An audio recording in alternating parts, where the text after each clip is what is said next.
God placed man under law as an indispensable condition of his very existence. He was a subject of the divine government, and there can be no government without law. God might have created man without the power to transgress his law.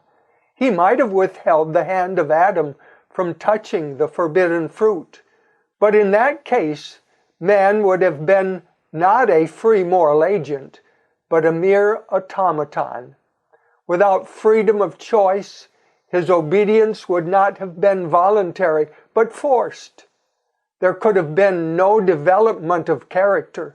Such a course would have been contrary to God's plan in dealing with the inhabitants of other worlds. It would have been unworthy of man as an intelligent being and would have sustained Satan's charge of God's arbitrary rule. God made man upright. He gave him noble traits of character, with no bias toward evil. He endowed him with high intellectual powers and presented before him the strongest possible inducements to be true to his allegiance. Obedience, perfect and perpetual, was the condition of eternal happiness. On this condition, he was to have access to the tree of life. The home of our first parents was to be a pattern for other homes as their children should go forth to occupy the earth. That home, beautified by the hand of God himself, was not a gorgeous palace.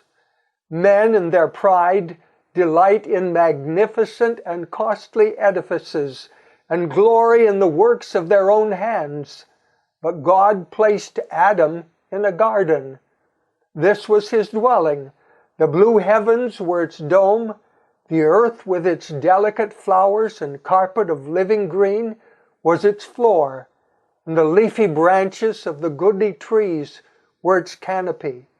Its walls were hung with the most magnificent adornings, the handiwork of the great master artist. In the surroundings of the holy pair was a lesson for all time, that true happiness is found not in the indulgence of pride and luxury, but in communion with God through his created works. If men would give less attention to the artificial and would cultivate greater simplicity, they would come far nearer to answering the purpose of God in their creation. Pride and ambition are never satisfied, but those who are truly wise will find substantial and elevating pleasure in the sources of enjoyment that God has placed within the reach of all. To the dwellers in Eden was committed the care of the garden, to dress it and to keep it.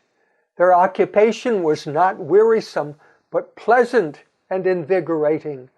God appointed labor as a blessing to man, to occupy his mind, to strengthen his body, and to develop his faculties. In mental and physical activity, Adam found one of the highest pleasures of his holy existence. And when, as a result of his disobedience, he was driven from his beautiful home and forced to struggle with a stubborn soil to gain his daily bread, that very labor, although widely different from his pleasant occupation in the garden, was a safeguard against temptation and a source of happiness. Those who regard work as a curse, attended though it be with weariness and pain, are cherishing an error. The rich often look down with contempt upon the working classes, but this is wholly at variance with God's purpose in creating man. What are the possessions of even the most wealthy in comparison with the heritage given to the lordly Adam? Yet Adam was not to be idle. Our Creator, who understands what is for man's happiness, appointed Adam his work.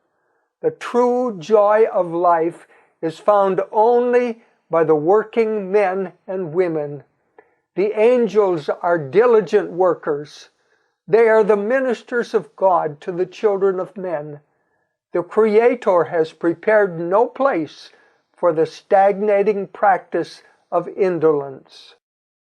While they remained true to God, Adam and his companion were to bear rule over the earth. Unlimited control was given them over every living thing. The lion and the lamb sported peacefully around them or lay down together at their feet. The happy birds flitted about them without fear, and as their glad songs ascended to the praise of their Creator, Adam and Eve united with them in thanksgiving to the Father and the Son. The holy pair were not only children under the fatherly care of God, but students receiving instruction from the all-wise Creator.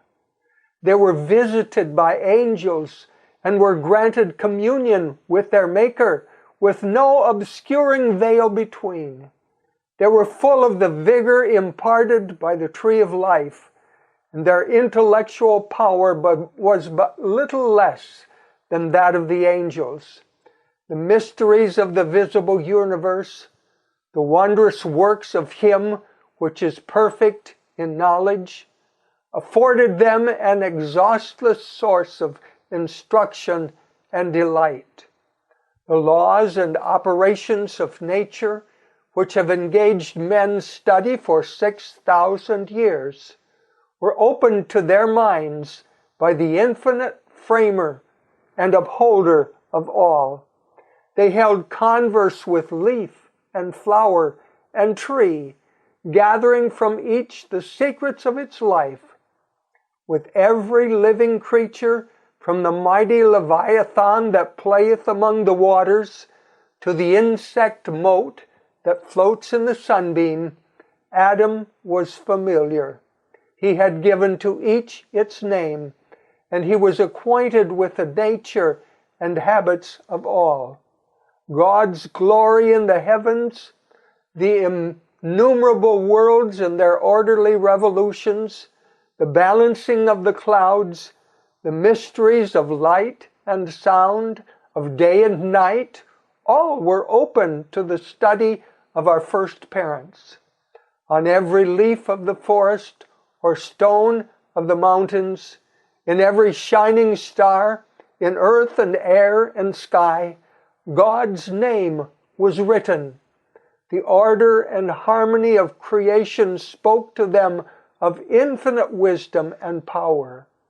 They were ever discovering some attraction that filled their hearts with deeper love and called forth fresh expressions of gratitude. So long as they remained loyal to the divine law, their capacity to know, to enjoy, and to love would continually increase. They would be constantly gaining new treasures of knowledge, discovering fresh springs of happiness, and obtaining clearer and yet clearer conceptions of the immeasurable, unfailing love of God.